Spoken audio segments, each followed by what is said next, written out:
Hello students, how are you all? Hope you all will be fine in your health and spirit. In continuation of our e-learning, today we are going to learn the third chapter from the book Flamingo, and that is Deep Water, written by William Douglas. William Douglas was an American author and very well-known advocate. He has written his autobiography named Of Men of Mountain. This excerpt is taken from this book only. Here, particularly in this lesson, he is going to talk about his fear of water and how he overcome his fear of the water. पानी से उसको बहुत डर लगता था. Actually, when he was a young boy, he was having very fearful experience in the swimming pool. And so he was always having the fear from water. But at last, he had decided to overcome that fear, and what he had done, and with how many different techniques he overcome to that fear. So this is the main theme of our chapter. Now let's start the chapter. It had happened when I was 10 or 11 years old. वो 10 या 11 साल के थे. I had decided to learn to swim. There was a pool at the YMCA in Yakima that offered exactly the opportunity. In their city, there is a swimming pool, and so there is an opportunity of learning swimming. The Yakima River was treacherous. Mother continually warned against it and kept fresh in my mind and details of each drowning in the river.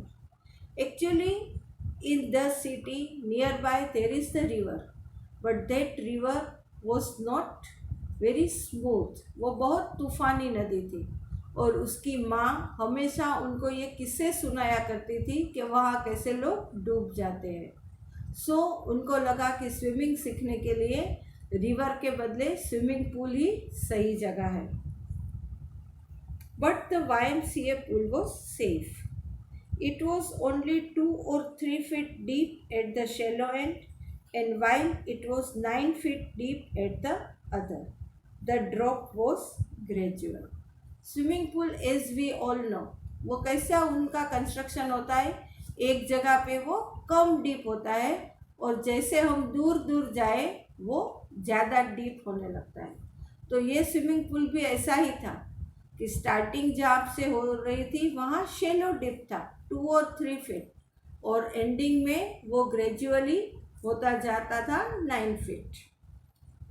I got a pair of water wings and went to the pool. उन्होंने swimming के लिए water wings भी खरीद लिए जो उनको swimming के time पे अपनी बॉडी पे लगाने थे. I hated to walk naked into it and show my skinny legs. वो उनको पसंद नहीं था क्योंकि वो स्विमिंग सूट पहनने के टाइम उनके जो लेग्स जो बहुत पतले थे, जिनके लिए वो वर्ड यूज़ करते हैं स्किनी, वो उनको पसंद नहीं था किसी को दिखाना. But I subdued my pride and did it. लेकिन वो कहते हैं कि मैंने अपने प्राइड को, जो मुझे पसंद है नहीं है, वो सब को मैंने दबा दिया. क्यों दबा दिया?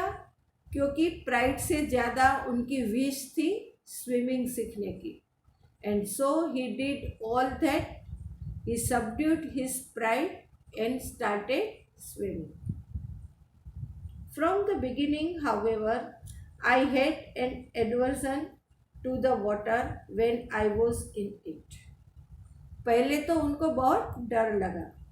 This started when I was 3 or 4 years old and father took me to the beach in California.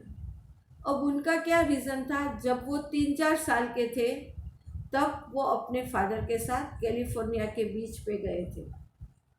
He and I stood together in the surf. Surf आपको पता होगा, आपने बहुत से मूवीज में एडवर्टाइजिंग में देखा होगा, how people are surfing over the C.